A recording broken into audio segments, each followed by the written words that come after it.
Boa noite, pessoal. Espero que vocês estejam bem. Hoje é a nossa última aula. Eu vou fazer aqui uma revisãozinha das coisas que a gente já estudou durante esse tempo. Eu separei aqui assuntos que são mais importantes e recorrentes. Não que os outros não sejam importantes, mas eu coloquei aqui aqueles que têm mais chances de cair, porque se a gente fosse fazer uma revisão de tudo que eu lecionei, talvez ia ficar muito extenso e não muito produtivo. Então, eu separei aqui alguns assuntos mais interessantes para a gente discutir, para a gente revisar. Vai ser uma aula rápida. E aí vocês estudem também, revisem, façam bastante listas. Eu mandei um link de uma lista no grupo do Projeto Medicina, de um site. E nesse site tem várias listas de várias matérias, não só de biologia. Então é muito bom vocês fazerem bastante exercícios para tentar retomar a matéria do início do ano, né? Porque só ler não adianta, o treino é mais importante do que apenas a leitura, porque quando você faz o exercício, você vê aonde ficou falhas no seu aprendizado, né? Então, façam isso, certo? Vamos começar, então, a nossa revisão. E a gente vai começar pelos vírus, que foi uma das primeiras aulas que eu lecionei para vocês, né? E os vírus, acredito que tem grandes chances de cair, todo ano cai algum conceito, e ainda mais agora, como eu já disse, por causa do Covid, né, na aula que eu mencionei sobre esses seres, eu creio que tem muitas chances de cair. Então, vamos revisá-los, começando pelas características gerais, né? Os vírus, eles não são considerados ser vivo, porque eles não têm célula, e isso é uma característica que ainda é muito discutida. Alguns livros consideram eles como ser vivo, porque eles têm algumas características de ser vivo, outras consideram como não ser vivo, mas o que a gente sabe, o que a gente tem que levar para a prova, é que eles são acelulares, eles não têm célula e eles não têm metabolismo próprio. Então, esses seres, eles precisam de uma célula, um metabolismo para eles existirem, para eles realizarem as suas funções metabólicas. Então, por isso que eles são parasitas obrigatórios. Eles necessitam de estar parasitando uma célula, um ser vivo, para eles coexistirem. Eles usam o metabolismo de outra célula para poder realizar suas funções. Então, é fundamental que esses organismos, né, que esses seres, eles estejam dentro de uma outra célula para sobreviver. Então, nós sabemos que eles são acelulares e que não possuem metabolismo próprio. São parasitas intracelulares obrigatórios. Além disso, eles possuem tamanhos ultramicroscópicos. Nós não conseguimos ver um vírus a olho nu, né? Assim como também não conseguimos ver uma bactéria, mas eles são extremamente pequenos. Acho que para enxergar um vírus é preciso de um microscópio eletrônico, né? Então, assim, são seres ultramicroscópicos e é importante saber isso, né? Porque não tem como você ver ali, tem um vírus ali, não vou encostar. Porque se pudéssemos ver onde estão os vírus, a gente ia evitar muitos lugares ou então ia ficar extremamente amedrontado, porque pode ter em todas as partes onde a gente convive normalmente, né? E como eu já disse, como esse ser ele precisa, né, de uma célula para ele parasitar, para ele sobreviver, eles reproduzem também, eles reproduzem e vão ali replicar o seu DNA e difundir o seu DNA quando eles estão no interior dentro de uma célula viva. Então, quando eles estão dentro das nossas células humanas ou de uma célula de um animal. Então, esse vírus, ele consegue reproduzir ali, utilizar o maquinário da célula hospedeira para ele conseguir fazer a sua reprodução e replicar o seu material genético. E esse material genético pode ser tanto o DNA quanto o RNA, como ambos. O COVID, por exemplo, ele é um vírus de RNA, certo? Mas tem outros vírus de DNA, ou que tem os dois materiais genéticos. Eles podem ter na sua composição ácido nucleico, né, que vai formar aí o material genético, proteínas também, ou podem ter, alguns, né, podem ter lipídios e carboidratos. Isso não é uma regra, né? A regra é que eles têm ácido nucleico e proteínas. Alguns podem ter lipídios e carboidratos também, tá? Isso aí que são características que vão garantir mais resistência, mais um plus a mais ao vírus, né? Da mesma forma, alguns vírus são envelopados e outros vírus não têm envelope. E uma característica muito importante dos vírus é que eles são parasitas específicos. O que isso quer dizer? Quando eu tenho uma célula X, essa célula vai possuir um sítio, né, ali para ligações. Então, o vírus que infecta a célula X, ele não consegue infectar a célula Y. Ele é específico, ele tem ali um sítio ativo, né, como se fosse uma chave e uma fechadura, que vai se ligar apenas à célula específica a ele. Então, ele não consegue ali infectar diversas células. Você pode ter um vírus numa célula que infecta o trato intestinal. Se você colocar ele em uma célula nasal, por exemplo, o trato respiratório, ele não vai conseguir infectá-la, porque ele não vai ter ali a ligação que ele precisa, né? O sítio de chave e fechadura para ele se encaixar e conseguir desencadear ali toda a sua infecção e a sua... Você parasitar mesmo a célula, né? Então, guardem isso, que é uma característica importante. São parasitas intracelulares obrigatórios específicos. E aqui eu coloquei a forma que os vírus se reproduzem, né? Eles podem se reproduzir de duas formas. Como, na verdade, esse vírus, ele pode ter dois ciclos, né? Quando esse vírus ele infecta uma bactéria, ele é chamado de bacteriófago. Bacteriófago é o tipo de vírus que infecta uma bactéria. E ele possui essa estrutura aqui, ó. Esse tipo de estrutura aqui. E isso é típico de um bacteriófago. Todo bacteriófago tem essa estrutura. E aí, quando esse vírus faz essa infecção, ele parasita uma bactéria para sobreviver, ele pode seguir dois caminhos. Ele pode seguir o ciclo lítico ou ele pode seguir o ciclo lisogênico. E como que isso acontece, né? Vamos começar pelo ciclo lisogênico. No ciclo lisogênico, o vírus vai lá inserir o seu material genético dentro da célula bacteriana.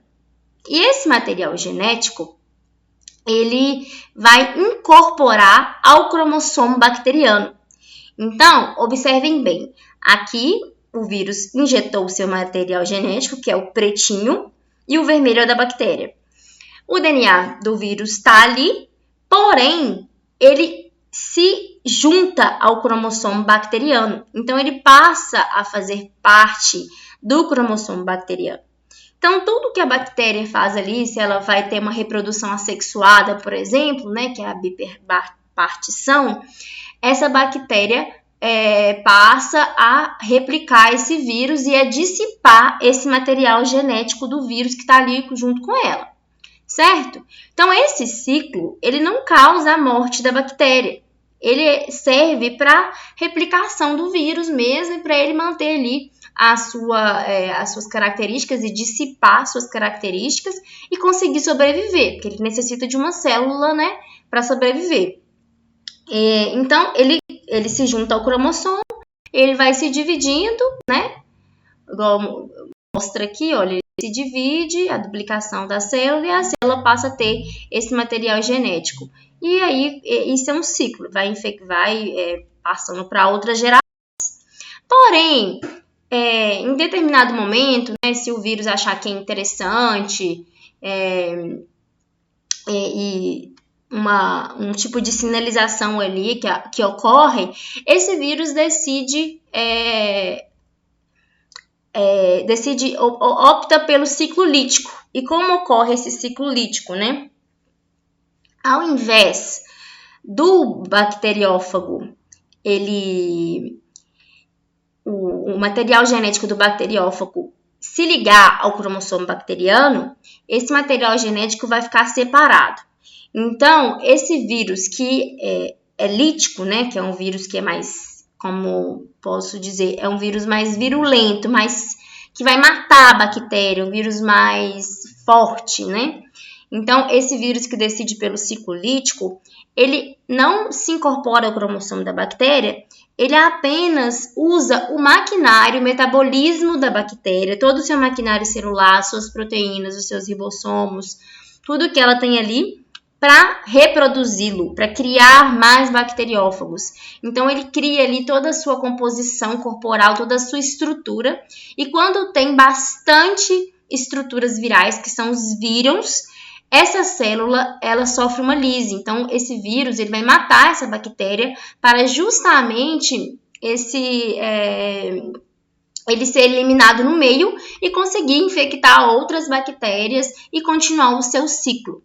Então, no ciclo lítico, a bactéria morre, né? O vírus, ele mata o seu hospedeiro.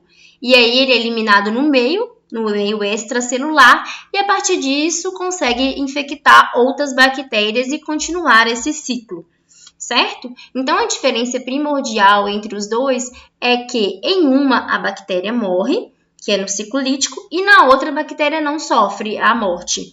E no ciclo lítico, o material genético do vírus ele não é incorporado ao cromossomo bacteriano. Já no ciclo lisogênico, tem essa incorporação.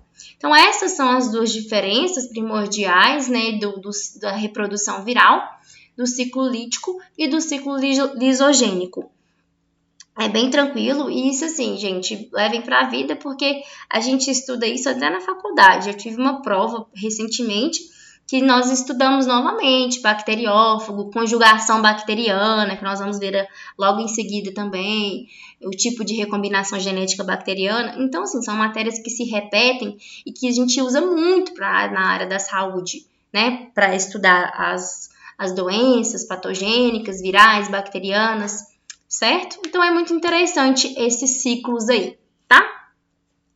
E aí, eu coloquei aqui, para relembrar, porque não tem como eu falar de todas as doenças que a gente já estudou, mas eu coloquei o macete que eu ensinei para vocês no início do ano, para a gente decorar as doenças virais, né? A sigla de cada doença, e aí, se cair na prova, a gente vai saber que é uma doença viral, entendeu? Então, esse macete é assim, vamos repetir. É Vaporá, Sarucacá, Deferrerê, Gripe AIDS.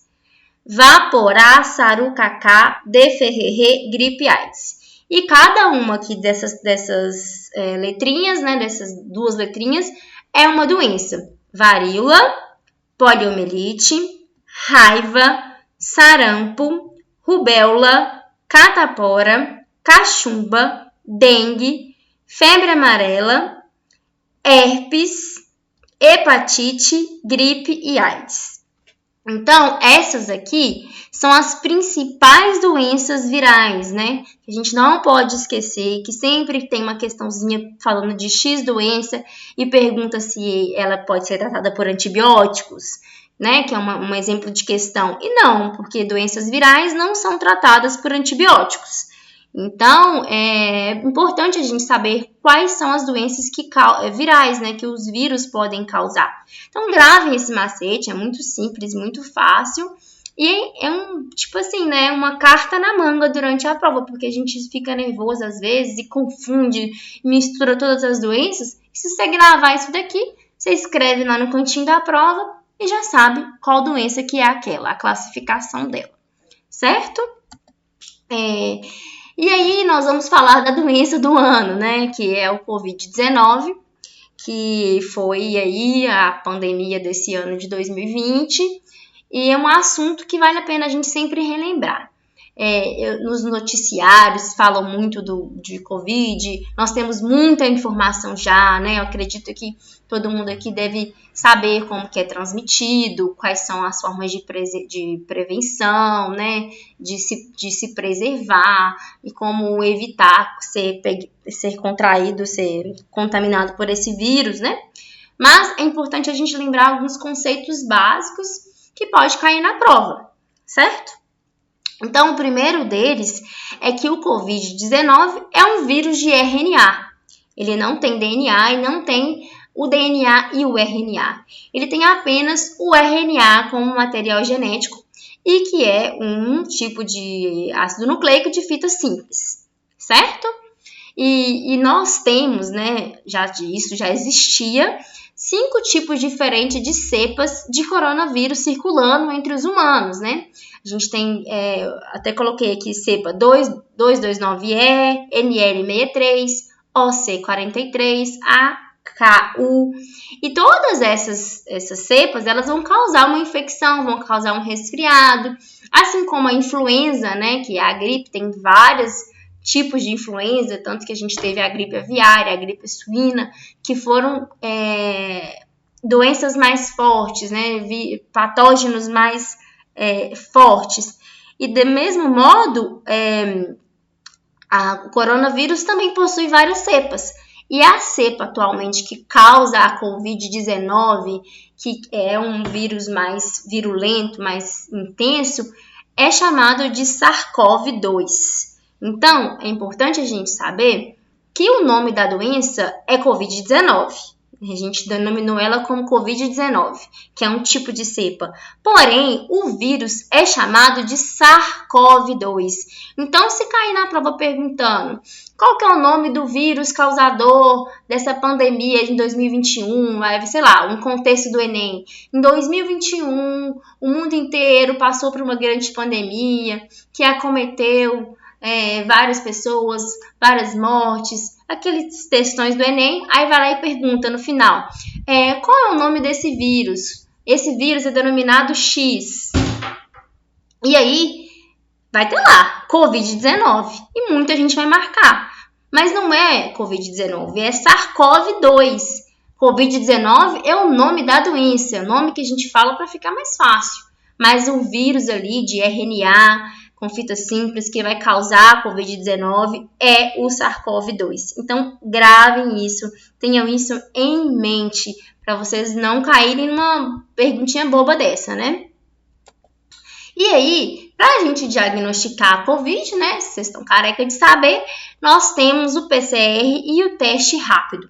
E o PCR, ele vai ali analisar o material genético do vírus. Então, é um exame mais fidedigno, porque você pega uma amostra da faringe da pessoa, né, enfia ali um cotonete imenso dentro da faringe da pessoa, e nessa amostra, você ali no laboratório, você consegue codificar e detectar o RNA do vírus. Se você tiver com Covid-19, vai estar presente ali o RNA. Então, é algo que é mais fidedigno, né, do que o teste rápido. E você faz esse exame depois de cerca de 7 dias que você teve contato com uma pessoa contaminada, que você acha que talvez começou a manifestar sintomas, certo? Já no teste rápido, esse teste ele é feito assim para uma situação mais rápida mesmo. Por exemplo, eu estou aqui na minha casa, não estou sentindo nada, estou tranquila, mas eu quero viajar. Né? Eu quero me certificar de que talvez eu não estou contaminada. Aí você faz esse teste rápido para desencargo de consciência, né? Mas esse teste, ele é importante também, além disso, para ver se você ainda possui o vírus transitando no seu organismo. Ou se você já não dissipa mais, né? não transmite mais esse vírus.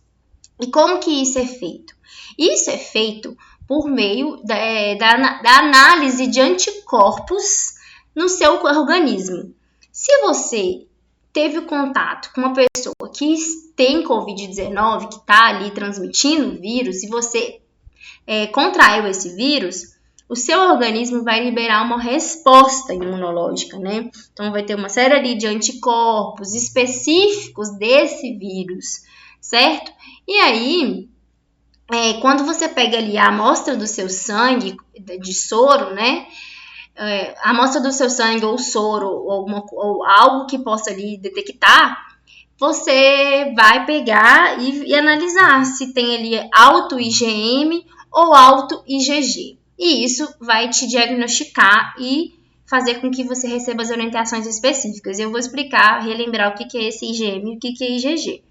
Mas é importante a gente saber também que esse teste rápido, ele auxilia muito nos casos para você ter um resultado mais sério, mais comprometedor e menos comprometido, né? Que, por exemplo, se o PCR der um falso positivo ou um falso negativo, por mais que ele seja um exame muito fiel, pode acontecer erros. Então, o teste rápido, ele auxilia nesse suporte também, entende? Então, por exemplo, eu fiz um PCR que deu falso negativo e eu fiz um teste rápido que deu positivo, então é necessário que eu faça esse PCR de novo para eu ter a certeza. Então, o teste rápido, ele também auxilia nessa triagem, né? Ele é um suporte para o PCR também, certo? E aí, eu vou explicar como que funciona esse IgM e esse IgG, né? Por exemplo, vamos uma situação aqui. Eu peguei Covid-19. Eu estive em contato com uma pessoa, me transmitiu essa doença, certo? E aí, a partir do 7º dia, quando você começa a ter mais sintomas, né? Quando você já teve esse contato, a minha secreção de IgM, que é uma imunoglobulina ali, uma resposta imunológica minha, vai estar alta. Isso significa o quê? Significa que eu estou contaminada, significa que o vírus está no meu corpo e eu tenho altas chances de transmitir esse vírus para outra pessoa. Então, se eu fiz o teste rápido ali e deu IgM positivo, isso significa que eu tô com Covid-19 e que eu posso transmitir. Tanto que no teste rápido ele vai ter lá IgM, IgG e controle. Então, se der lá IgM positivo, você está contaminado e você transmite, certo? E esse paciente já vai estar assintomático, ou pode também estar assintomático, mas está lá com IgM. Agora, se você fizer o teste rápido e der lá IgM negativo, mas IgG positivo, isso significa que você teve o contato com o Covid, você já está melhor, o seu corpo não tem mais o vírus ali, você não transmite mais, porém, esse IgG positivo é a resposta do seu organismo. Não quer dizer que você está imune, né? Isso é a resposta que você criou, você produziu anticorpos para tentar combater esse vírus, para seu sistema se reestabilizar. Então, é como se fosse uma cicatriz imunológica, né? Que mostra ali que você teve contato com esse vírus. Porém, isso não garante que você está imune. É uma cicatriz imunológica. Tanto que esse IgG, na maioria dos casos, ele diminui com o tempo. Que se fosse uma resposta que, né, prevalecesse, imunizasse, as pessoas iam ter esse IgG alto, né? Ia ter ali os anticorpos estariam ali presentes. Então, é só uma cicatriz imunológica mesmo, que mostra que você teve esse contágio, certo? Essa produção ela vai aumentar mais no 14º dia que você teve o contato com o vírus, né? E depois disso, até o 18º dia, 28º dia, ela vai começando a cair, tá? Então, gente, à medida que a doença vai evoluindo para a cura, né, que você vai ficando tranquilo, o seu sistema vai se reestabelecendo, você tem o PCR negativo, porque o vírus não está ali mais, então o RNA dele não está ali mais. A IgM negativa também, por quê? Porque, da mesma forma, o vírus não está ali mais, então não tem por que eu estar esse IgM positivo. E a IgG vai estar positiva. Então, PCR negativo, IgM negativo e IgG positiva. Isso indica cura, isso indica que você não transmite mais a doença, certo? E aí, isso daqui é a interpretação, né, do teste rápido.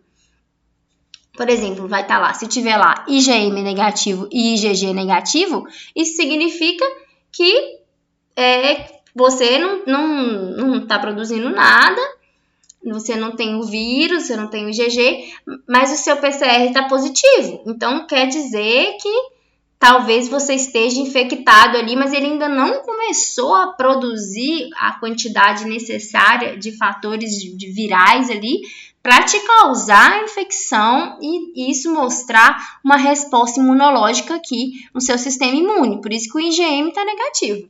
Mas logo em seguida isso vai começar a acontecer, que é esse caso aqui, que o PCR está positivo e o IgM está positivo. Então isso mostra que você está na fase aguda da doença e que está ali um alto índice de transmissão da doença. E quando está todos positivos, isso significa que você ainda tem o vírus, você está produzindo a resposta imunológica, né? Você está ali começando a se curar, certo? E é isso, gente, essas interpretações, olha, PCR positivo, IgM negativo, significa que eu não transmito mais, o vírus pode ainda ter resquícios do vírus ali, mas eu não transmito mais, e o meu IgG está começando a subir mais, está positivo, então eu estou melhorando, estou me curando, né?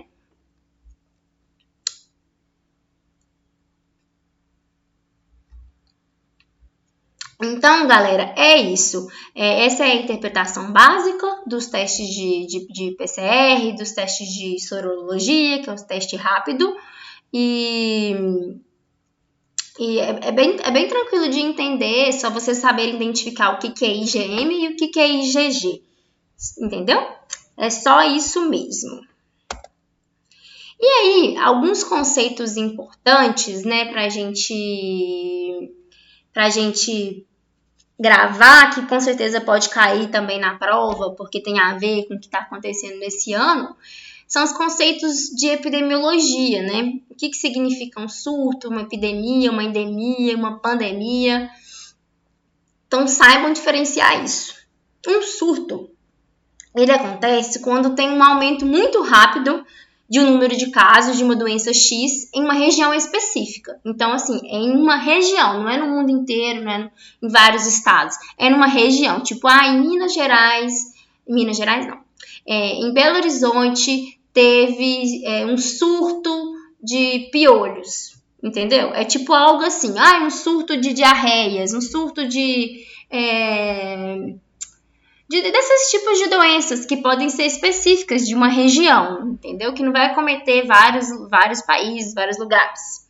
Agora, uma epidemia é quando acontece um número, aumento assim, né, considerável de casos de uma doença X e vai ter em várias regiões do mesmo país. Então, em Belo Horizonte eu tive, em Uberaba também, Uberlândia também. Então, já é uma epidemia, uma coisa a se preocupar já.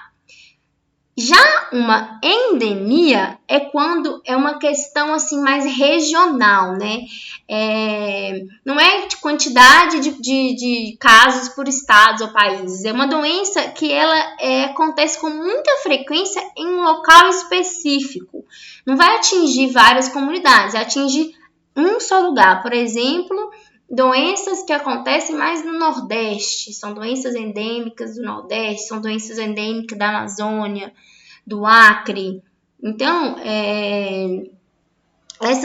esses tipos de doenças, essas são chamadas de endêmicas e essas áreas são chamadas de endêmicas também. Então, no Brasil, a gente tem muitas. E, por exemplo, lá na Amazônia, como eu citei, a febre amarela é muito recorrente, sempre tem. Mas é uma doença endêmica daquela região. Aquela região é propícia, desenvolve essa doença. Então, isso é uma endemia, é algo mais regional. Já a pandemia, né, é o que a gente está vivendo na pele, então nem preciso explicar direito o que significa, todo mundo aqui sabe, já é PhD em pandemia, infelizmente. Mas é quando tem uma escala de gravidade imensa, né? Ela vai atingir vários países, várias localidades do mundo e se dispersa, né? Que por todas as regiões do planeta. Então, tipo assim, é como se fosse uma epidemia que, igual aqui no Brasil, tô tendo uma epidemia de, vamos citar, sei lá, de influenza, de gripe, né? Tem uma epidemia de gripe. Então, em São Paulo tá tendo, em Minas, no Espírito Santo, no Nordeste, em várias regiões brasileiras está tendo essa epidemia, está tendo uma epidemia de influenza. Só que quando isso começa a atingir outras esferas, ele começa a pegar ali Argentina, Portugal, regiões próximas aqui do Brasil, né, Paraguai, vai pegando, e isso está se alastrando, como foi no Covid. Quando a gente foi ver, saiu da China e veio parar no mundo inteiro. Então, isso é uma pandemia de muito grande espectro que vai atingir ali várias localidades do mundo, no planeta. Então, saibam diferenciar esses conceitos, porque são legais e importantes de entender, tá? Agora, finalizamos os vírus, né? Se vocês tiverem mais alguma dúvida, podem me chamar no privado, que eu respondo com toda a paciência e disponibilidade do mundo, tá? Não fiquem acanhados quanto a isso. Vamos falar das bactérias, que também são seres vivos importantíssimos, que vão causar diversas doenças e também podem ser muito positivas para a nossa economia e nossa saúde também, tá? Então, as características gerais das bactérias. Diferente dos vírus, eles são seres celulares, eles possuem um maquinário celular, eles têm vida, têm metabolismo próprio, não são parasitas que precisam de outro organismo para sobreviver, eles conseguem reproduzir, se sobreviver no meio que eles estão, nas características exigidas por eles, né, claro. Então, vamos falar um pouco dessas características que essa célula possui, né. A bactéria ela vai possuir a parede celular, constituída de peptídeo glicano, a parede bem rígida, bem dura mesmo. Ela tem mesossomo, que é uma dobra da membrana plasmática, e esse mesossomo vai estar relacionado à respiração, tá? Porque ela não tem ali a mitocôndria. Então, ela usa o mesossomo. Ela tem a membrana plasmática, assim como nós temos também. Essa membrana plasmática ela vai delimitar o citoplasma e ela possui lipoproteínas na sua constituição. Apresenta ribossomos, que vai participar ali da síntese de proteínas. Tem material genético, que é uma molécula de DNA circular. Não é uma molécula de DNA linear como a nossa, é circular. E ainda pode existir um extra, material genético extra, que é chamado de plasmídio. Nesse material genético, ele pode ter características que garantem virulência para a bactéria, garantem fatores de resistência. É como se fosse um plus na bactéria, por exemplo. É uma bactéria que tem plasmídico, que é esse DNA extra-cromossomal, um DNA acessório. Ela pode ter características que fazem com que ela sobreviva em certos ambientes, que ela consiga combater a certos antibióticos. Então, dá a ela mais resistência e vantagem em relação às outras bactérias que não possuem esse plasmídio. Então, algumas possuem, e esse plasmídio ele pode ser transferido para outras bactérias. A gente vai ver logo em seguida. Algumas possuem também flagelos, que vai auxiliar aí na locomoção celular e também na adesão. Fímbrias, que também são importantíssimas para a aderência, né? Ela vai se aderir ali a substratos e conseguir colonizar, conseguir infectar. E ela também auxilia no processo de reprodução. Além disso, né, grande parte das bactérias pode ter uma cápsula, e essa cápsula ela impede que a bactéria seja fagocitada, ou seja, ela impede que o sistema imune de um hospedeiro fagocite ali e englobe essa bactéria e impeça que ela continue a infectar o hospedeiro. Então, essa cápsula é um fator também de resistência, tá? E como que essa bactéria ela obtém energia, né? Ela não tem só um tipo de obtenção de energia, ela pode ter 3 tipos de obtenção de energia. Ou seja, as bactérias podem ser anaeróbias obrigatórias, Isso significa que elas vivem em ausência de oxigênio e se você colocar elas na presença desse gás, elas vão morrer. Então, elas precisam de um ambiente sem oxigênio. Ela utiliza outros gases ali, né, como o aceptor final de elétrons para sua respiração. Então, elas são anaeróbias obrigatórias. Elas podem ser também anaeróbias facultativas, ou seja, isso aí é muito benéfico porque elas podem viver tanto no meio que tem oxigênio, tanto no meio que não tem oxigênio. Então, elas podem ali obter a energia delas, né, na respiração aeróbica, que tem um oxigênio como aceptor final, assim como na fermentação. Então, bactérias que são anaeróbias facultativas é interessantíssimo, porque elas são mais resistentes, né? Se ela tiver num meio que tem oxigênio, ok. Se ela não tiver, ok também. E tem as aeróbias, que estritas, né? Que elas vão ali obter energia apenas pelo processo de respiração, né? Na presença de oxigênio. Então, elas necessitam que o oxigênio esteja presente ali. Essas são as 3 formas de obtenção de energia desses seres e são tranquilas de entender, né? Espero que vocês tenham entendido. E a bactéria, ela tem só uma forma de reprodução, que é a assexuada por bipartição, ou seja, ela não tem uma reprodução sexuada. Essa reprodução, ela vai ali fazer com que a bactéria se divida, ela vai replicar o seu material genético e quando isso acontecer, ela se divide e forma clones, ou seja, todas as bactérias que reproduzem, né, é formado clones, é uma reprodução assexuada, então não tem troca ali, mistura de material genético com outro ser, acontece isso, ela mesma ali divide seu material e decide dividir a célula e ter essa reprodução assexuada que vai liberar diversos clones ali e fazer com que ela propague no meio, certo? Então, esse é o único tipo de reprodução das bactérias. Porém, né, nós temos a recombinação genética, que é importante saber que não é um tipo de reprodução, não. Isso é uma forma da bactéria recombinar os seus genes e passar alguns fatores de resistência, algumas características interessantes para outra bactéria.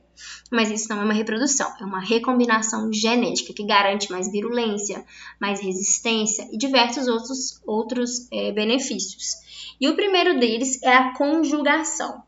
E nessa conjugação vai ocorrer a transferência de um material genético. Por exemplo, se eu tenho um plasmídio ali, que é aquele material genético circular também, é acessório, que fica fora do cromossomo bacteriano. Se eu tenho esse plasmídio que tem a resistência para o antibiótico penicilina, eu posso transferir esse gene para outra bactéria e ela também ser resistente a esse antibiótico. E eu faço isso por meio de uma estrutura chamada pili, que é isso daqui. O pili, né, ele garante que uma bactéria se conecte a outra por meio dessa ponte. Então, a bactéria que tem pili, ela consegue transferir o seu material genético, né, a sua novidade ali, uma característica interessante para outra bactéria. Se a bactéria não tiver o pili, ela não consegue fazer isso. Então, eu pego ali o meu plasmídio, como vocês podem ver, eu não vou transferir tudo, eu vou pegar uma sequência de gene, né, e vou ali transferir para essa bactéria por meio da ponte criada pelo pili sexual, e aí essa outra bactéria passa a ter essa mesma característica que eu tinha, essa característica interessante, ou de resistência, ou de outros tipos de coisas, né? E esse processo é chamado de conjugação. Então, para isso acontecer, eu preciso de uma bactéria doadora que tem pili, certo? Só isso. E o outro processo, os outros 2 processos, é de transformação e transdução. Transformação é o mais simples que existe e acontece quando uma bactéria ela vai absorver fragmentos de DNA deixados no meio por outras bactérias que morreram. Por exemplo, uma bactéria X estava lá no meio, né? E ela simplesmente sofreu uma lise e morreu. Porém, ela tem ali características interessantes, tem um material genético, e uma outra bactéria que está ali do nada, chega, ela absorve esses fragmentos de DNA e passa a ter essas características também da outra bactéria. Então, isso se chama transformação. Eu pego fragmentos do meio e absorvo, se for compatível, né? Por exemplo, se eu pegar ali um fragmento que não é compatível com a bactéria comigo, que são uma outra bactéria, ele não vai ser absorvido. Então, tudo precisa de compatibilidade. Esse material tem que conseguir ser absorvido. Então, isso é um tipo de recombinação genética também. Na transdução, isso acontece com os bacteriófagos. Lembra que eu falei que alguns vírus, eles possuem a capacidade de infectar as bactérias, né? Eles são chamados de bacteriófago, e ele pode acontecer o ciclo lítico ou ciclo lisogênico, como eu acabei de falar. Então, esses vírus, quando eles decidem pelo ciclo lisogênico, né, que não vai matar a bactéria, eles vão transferir um DNA para a bactéria. Então, esse DNA ele vai entrar no cromossomo da bactéria, como eu já disse, e aí essa bactéria passa a ter ali novos genes, passa a ter genes virais também, que podem ser bastante interessantes para ela. Como ela não vai morrer, né, ele vai estar no ciclo lisogênico, então essa bactéria ali consegue ter essas características virais e sobreviver, e reproduzindo ali, né, ter a reprodução assexuada dela, passar para outras pessoas, passar para outras bactérias essa característica. Se ela possui um pili, por exemplo, ela pode passar por conjugação essa característica que ela recebeu do vírus. Então, isso daí é chamado de transdução. E para acontecer essa transdução, eu preciso de um vírus transdutor, que é o vírus bacteriófago, certo? E aí, gente, uma característica interessante das bactérias, que eu acho que eu não comentei com vocês quando eu falei de bactéria. Enfim, eu não comentei, não sei porquê, mas deve que eu esqueci lá no dia de comentar. Mas as bactérias, elas podem possuir paredes celulares diferentes. Por exemplo, toda bactéria tem parede celular, porém a composição dessa parede celular pode ser diferente. Nós sabemos que existem bactérias gram-positivas e bactérias gram-negativas, né?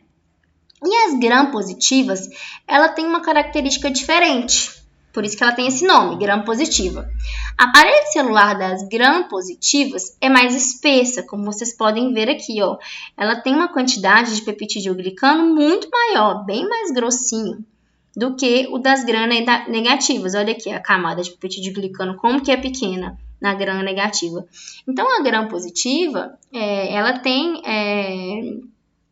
essa parede celular bem mais espessa. E aí tem uma técnica que é usada para a gente detectar quando essa bactéria está infectando alguma célula, que é a coloração de gram. E quando eu coloco essa coloração de gram em bactérias gram-positivas, elas se coram, elas ficam roxas. E aí eu não consigo descorá-las, porque a sua parede é muito alta e muito espessa. Então, eu não consigo corá-las e depois jogar um composto ali que descora, porque ele não consegue descorar uma parede muito espessa. Então, por isso que ela é chamada de gram-positivas, porque elas se coram de roxo na técnica de gram. E elas têm aí essa característica de ter essa parede celular mais espessa.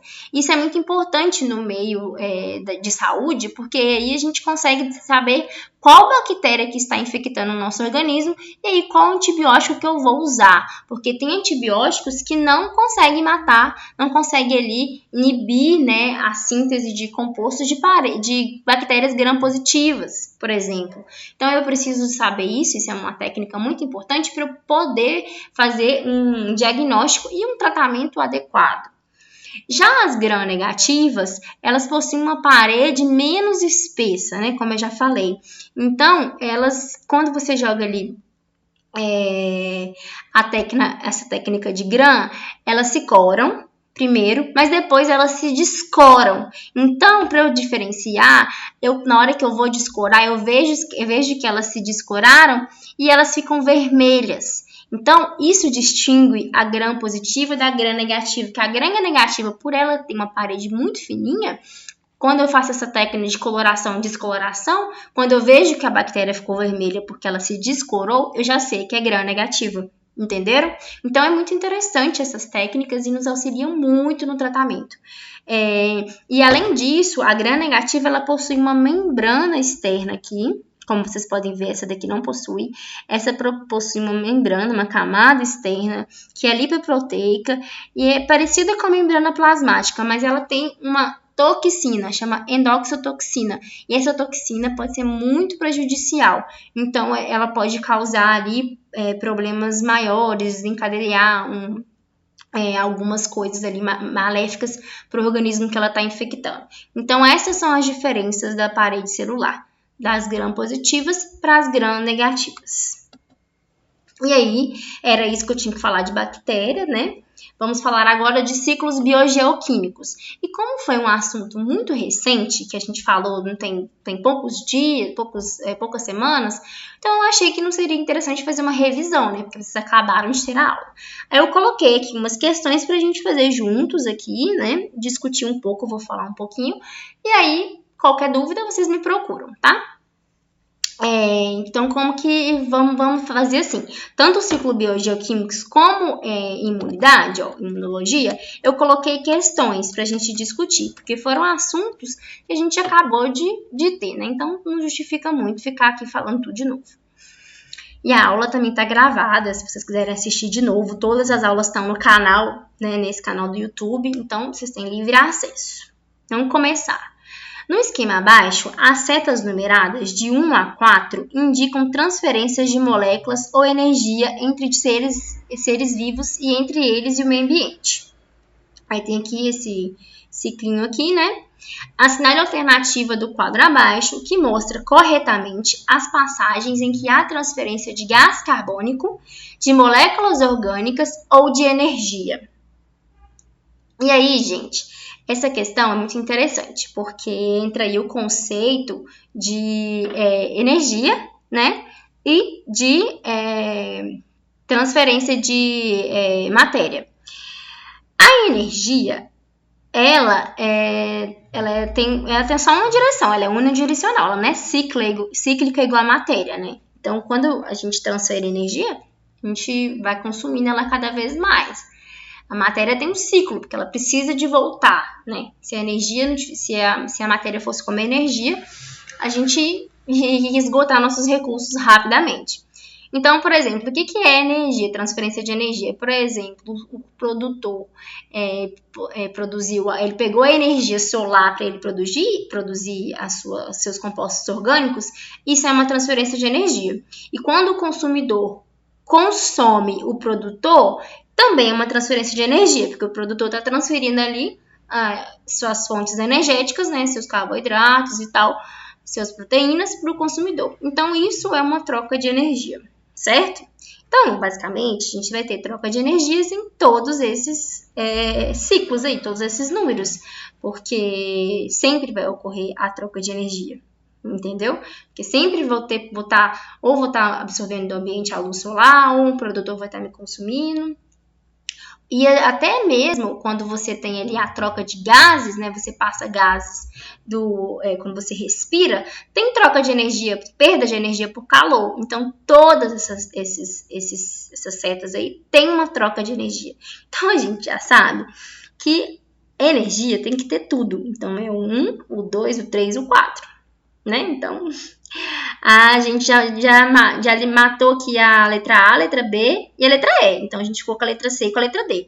Que é óbvio, né? Tudo vai ter aqui uma transferência de energia, tanto por calor, tanto por outras fontes, tá? Então, vamos analisar agora o ciclinho aqui. A seta número 1, o que ela quer dizer? A gente tem aqui o ambiente, né, que tem vários gases, tem o calor, né, tem energia solar e tal.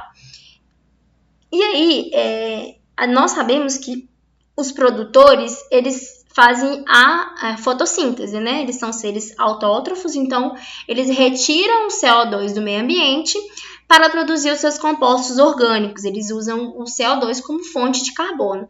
Então, essa retirada aqui, ó, essa seta aqui, é CO2. Então, é a primeira retirada e a única retirada que a gente tem de CO2 do ambiente pelos produtores. Então, o número 1 tem que estar em gás carbônico. Então, a gente tem aqui, né, que foi as duas letras que a gente sabe que é a certa, que o 1 é gás carbônico, certo? E aí, o 2, o que pode acontecer, né? O que pode acontecer? Não, o que acontece? Da mesma forma que os produtores eles retiram o CO2 do ambiente, eles também eliminam. Então, pela sua respiração celular, o CO2 aqui é eliminado. Então, isso aqui também é CO2, pode ser CO2, e também pode ser, né, a transferência de energia, como eu falei, né? Todas as etapas aqui tem transferência de energia, seja por calor, seja por alimentação. Então, aqui o 2 tem que estar aqui, ó. O 2 tem que estar aqui, isso, em carbono, porque é na respiração. E o 2 também tem que estar aqui na energia. Então, a letra C aqui tá legal. E a letra D também continua legal. E aí, nós temos aqui a seta número 3. O que essa seta indica? Essa seta indica, né, uma transferência de energia, porque os consumidores aqui estão comendo os produtores mesmo, né, se alimentando, então tem uma transferência de energia. Também tem uma transferência de moléculas orgânicas, porque os produtores eles vão produzir ali, né, a glicose e os compostos orgânicos, e os consumidores vão utilizá-los como, né, fonte de energia ali. Então, tenho aqui transferência de moléculas orgânicas. Então, o 3 tem que estar na transferência de moléculas orgânicas. Então, aqui, letra C. Certo? E isso daqui, gente, Por que a gente elimina a letra D? Porque isso daqui, número 4, ele não pode ser uma transferência de molécula orgânica, né? Ela tem que ser aqui uma respiração, porque esse gás carbônico, ele vai voltar para o ambiente. Então, esse daqui é a parte final do ciclo. Ocorre uma transferência de energia por calor, na hora que esse ser aí respira, tem uma troca de calor ali que vai para o meio, que é uma energia, e a respiração, que é a eliminação de CO2. Então, isso daqui tem que estar aqui, transferência de carbono. Então, a resposta certa é a letra C. Certinho? Qualquer dúvida, me procurem. A segunda questão é sobre o ciclo do nitrogênio. O nitrogênio é essencial aos seres vivos e pode ser adquirido pelas plantas através da absorção pelas raízes e pelos animais, através da alimentação. Sua utilização na agricultura de forma inadequada tem aumentado sua concentração no ambiente, e o excesso que é transportado para os cursos de água tem causado a eutrofização. Contudo, tal dano ambiental pode ser minimizado pela adoção de práticas sustentáveis, que aprisionam esse elemento no solo, impedindo seu escoamento para rios e lagos. O método sustentável, visando a incorporação desse elemento na produção, prevenindo tal dano ambiental, é o... Então, o que ele quer saber, né? Ele fala aqui que a concentração a utilização inadequada de nitrogênio na agricultura tem aumentado a concentração no ambiente, e aí ele vai sendo escoado para os cursos de água e causando eutrofização. E esse dano ambiental pode ser minimizado se você tiver as práticas sustentáveis, né? Que vai aprisionar ali esse elemento no solo, impedindo o seu escoamento para os rios de água. Então, qual é esse método sustentável que vai ali prevenir esse dano ambiental e vai aprisionar esse elemento no solo? A primeira é a letra A. Adição de minhocas, gente, não, né? As minhocas não vão poder fazer nada por esse nitrogênio, elas não têm a capacidade de absorver esse nitrogênio ali.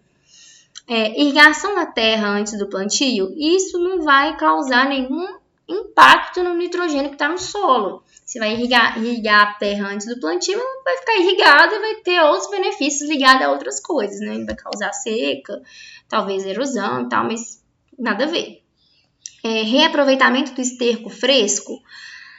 Não, porque isso vai reaproveitar, mas vai continuar ali o nitrogênio no seu solo, que pode causar eutrofização do mesmo jeito, né? Você pode levar esse esterco para outro canto aí também e causar eutrofização do mesmo jeito. Descanso do solo sem adição de culturas. Olha, isso pode ser até benéfico. Porém, assim, se você vai ali fazer esse descanso do solo sem adição de culturas, mas não tem um tratamento desse solo que já está começando a eutrofizar ali, não sei se vai ser muito benéfico. Não vai ter como é que fala? Uma resolutividade tão boa, sabe? Eu quero algo que vai aprisionar esse elemento no solo, que eu quero que impeça que ele escoe para rios de lago. Se eu fizer um descanso do solo, tipo assim, não vai aprisionar, ele vai ficar ali, e, tipo, não vai ser usado por outras plantas também, e meu solo vai continuar pobre, da mesma forma, vai continuar causando eutrofização. Então, a resposta é a letra E. Por quê? Porque quando eu tenho ali raízes de plantas que são fixadoras, eu consigo aprisionar esse nitrogênio no solo. Eu consigo fazer com que ele seja fixado e que ele faça o seu caminho, que é até a planta, para até chegar, né, ali na raiz até quando a planta consegue absorver ele, que é as transformações ali no ciclo do nitrogênio, nitratação, nitrosação, tudo que a gente já aprendeu recentemente. Então, quando eu consigo ter essa planta que consegue fazer essa fixação, isso é muito benéfico, certo? Então, então essa é a resposta certa, que aí eu vou diminuir esse dano. Aí eu coloquei só essas duas questões de ciclos biogeoquímicos. Tem a lista lá com muitas outras questões, tá? Então, peguem lá, estudem, façam, porque isso cai muito no vestibular. E eu me disponho para responder, para tirar qualquer dúvida que vocês tiverem, viu? Agora vamos fazer uma questões de imunologia. Do ponto de vista fisiológico, anticorpos são moléculas proteicas produzidas e secretadas por células do sistema imune de mamíferos, conhecidas como linfócito B. Reconhecem e atacam alvos moleculares específicos, os antígenos, presentes em agentes invasores, como, por exemplo, os vírus, bactérias, fungos e células tumorais. Atualmente, algumas empresas brasileiras de biotecnologia vêm desenvolvendo anticorpos em laboratório. Um dos primeiros produtos é utilizado para a detecção precoce da ferrugem asiática da soja, doença causada pelo fungo Phacopsura. Gente, eu não sei falar esse fungo aí, capaz de dizimar plantações. Há ainda a produção de kits para fins de pesquisa e diagnóstico de antígenos específicos de interesse para a saúde pública, como hepatite A, B e C, leptospirose e febre amarela.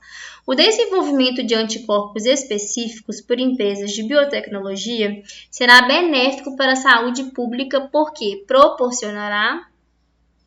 Então tá, o que ele quer saber aqui? Qual que é a intenção da questão, né? Ele fala esse texto gigante aqui, e aí ele tá querendo dizer que vai ser criado, né, um anticorpo específico para dizimar aí tentar acabar com uma doença causada pelo fungo, não é? Deixa eu ver aqui se é isso mesmo. Tá. Ele explica isso daí, aí ele fala assim: ainda há a produção de kits para fins de pesquisa e diagnóstico de antígenos específicos de interesse para a saúde pública, como hepatite A, B e C, leptospirose e febre amarela, né?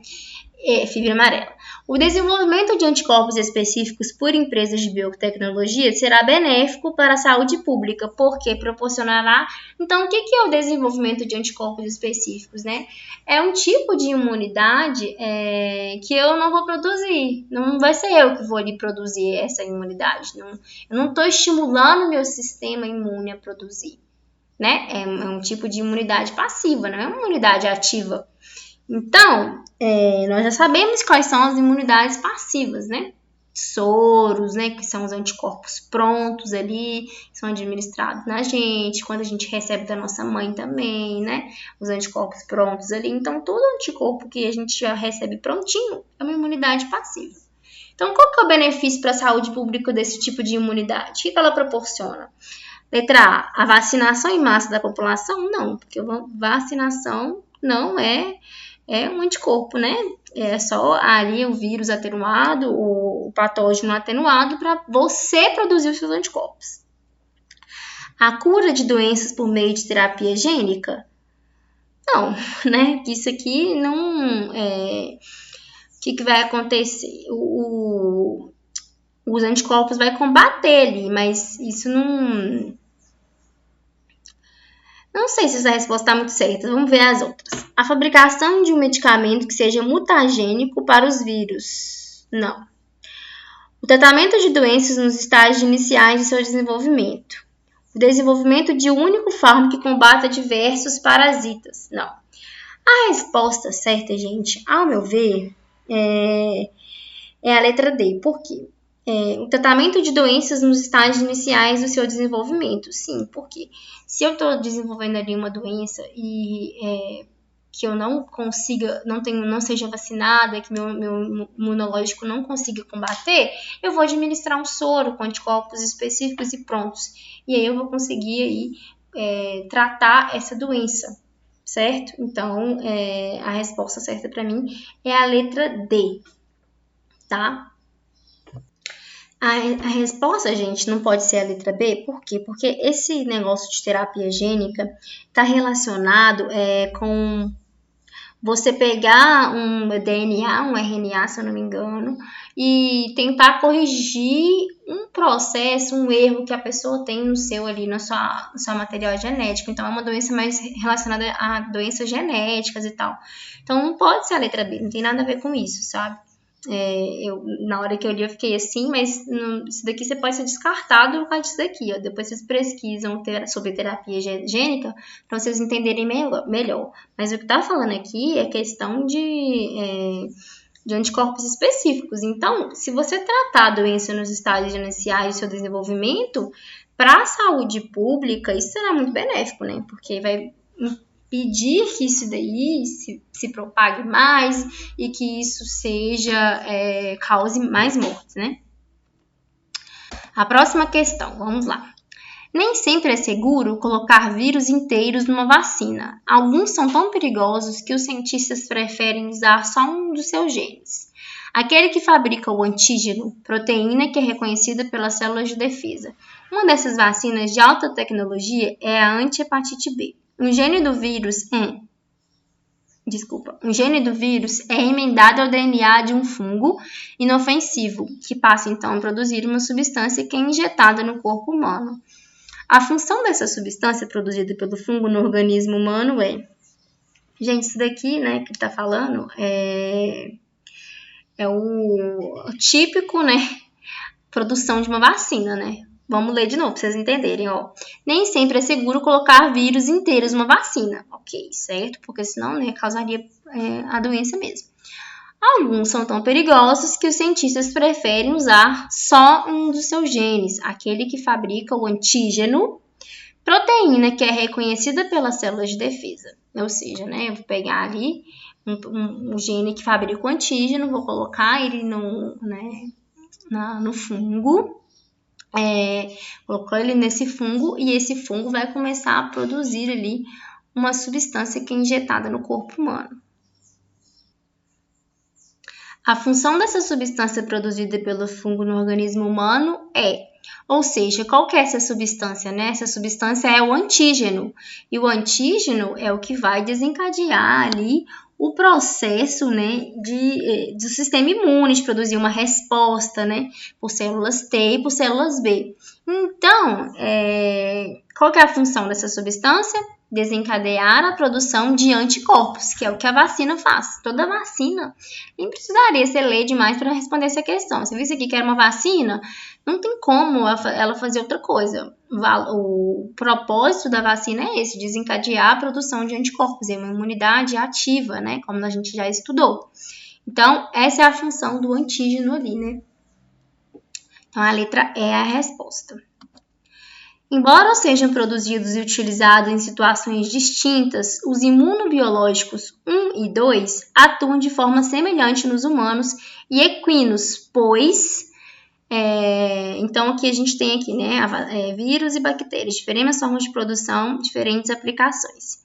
A aplicação do imunobiológico 1, que é a vacina. A aplicação do imunobiológico 2, que no caso é um soro, né? Então, vamos ver aqui qual que é que ele está querendo. Os imunológicos 1 e 2 atuam de forma semelhante nos humanos e equinos, pois conferem imunidade passiva. Não. Transferem células de defesa. Não. Suprimem a resposta imunológica, estimula a produção de anticorpos, desencadeia a produção de antígenos.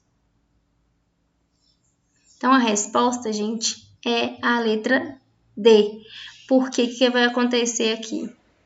Ele está querendo saber a diferença, por que que quando eu aplico ali o vírus, né, o antígeno no cavalo e aplico esse antígeno também na pessoa, por que que vai desencadear o mesmo processo? Porque ele vai desencadear a produção de anticorpos. Então, no soro, quando eu quero produzir o soro, eu aplico o antígeno no cavalo e aí, a partir disso, eu desenvolvo um soro com os antígenos, com os anticorpos prontos do cavalo. Então, o que ele quer saber não é que isso daqui é uma imunidade ativa, isso daqui é uma imunidade passiva, não. Ele quer saber por que quando eu aplico o antígeno, ele vai desencadear processos semelhantes, que é a produção de anticorpos, tanto no cavalo quanto no ser humano. Então, a resposta é a letra D, de dado. A vacina, o soro e os antibióticos submetem os organismos a processos biológicos diferentes. Pessoas que viajam para regiões em que ocorrem altas incidências de febre amarela, de picadas de cobras peçonhentas e leptospirose, e querem evitar ou tratar problemas de saúde relacionados a essas ocorrências, devem seguir determinadas orientações. Ao procurar um posto de saúde, um viajante deveria ser orientado por um médico a tomar preventivamente ou como medida de tratamento. Certo? Então, o que ele quer saber aqui é que pessoas que vão viajar para regiões que vão ter lá incidência de febre amarela, de cobras peçonhentas, leptospirose, e essa pessoa quer evitar aí, né, que ela seja acometida por essas doenças, né? E aí ele vai procurar um posto de saúde, ele quer ser orientado, quais as prevenções que ele deve ter, né? Então, assim, se a doença tem vacina, toma vacina, né? Então, vamos ler aqui as respostas. Vamos começar com a aberração. Antibiótico contra o vírus. Isso aqui, inadmissível. Já corta, eu não vou nem terminar de ler. Não, nunca, jamais. Antibiótico contra vírus, nunca. Vacina contra o vírus da febre amarela. Soro antiofídico, caso seja picado por uma cobra. E antibiótico, caso entre em contato com a leptospirose. Essa resposta aqui parece ser certa, né? Vamos ver as outras. Soro contra o vírus da febre amarela. Nossa, gente, soro contra o vírus da febre amarela. Jamais, né? Não existe isso daqui. Antibiótico ou soro, tanto contra o vírus da febre amarela, como para o veneno de cobras. Primeiro que veneno de cobras não se trata com antibiótico, né? É soro. Então, essa daqui tá errada. Soro antiofídico e antibiótico contra a leptospirose e vacina contra a febre amarela, caso entre em contato com o vírus causador da doença. Errada, né, gente? Que isso daqui não se trata, leptospirose não se trata com soro antiofídico, até porque a leptospirose não é causada por uma cobra, né? Então, a resposta certa é a letra B, vacina contra o vírus da febre amarela, soro antiofídico, caso seja picado por uma cobra, e antibiótico, caso entre em contato com a leptospira. Vacina, resposta, letra B. Gente, Então é isso, essa foi a nossa revisão. Espero que vocês tenham entendido, tenham refrescado a memória. Eu agradeço vocês por poder me dar a oportunidade de participar desse projeto e espero que vocês tenham sucesso, que vocês consigam estudar com a cabeça tranquila e fazer a prova com clareza. E qualquer dúvida, qualquer problema que vocês tiverem, se não tiver fácil de entender, se vocês acharem que a aula não foi suficiente, que vocês querem outros recursos ou dicas, podem me procurar. Eu estou de coração aberto para atender qualquer um de vocês, tá? Não sejam tímidos. Assim que a Dani enviar essa aula, eu vou mandar uma mensagem lá no grupo. Vocês me procurem. E no mais é isso. Desejo sucesso do fundo do meu coração para vocês. Que dê tudo certo. E eu quero muito encontrar vocês lá na faculdade. E se isso acontecer, me chamem, me cumprimentem, falem que vocês participaram do cursinho, que eu vou ficar imensamente feliz, tá? Um beijo, e aí nós nos encontramos por aí nessa vida acadêmica, tá? Um abraço.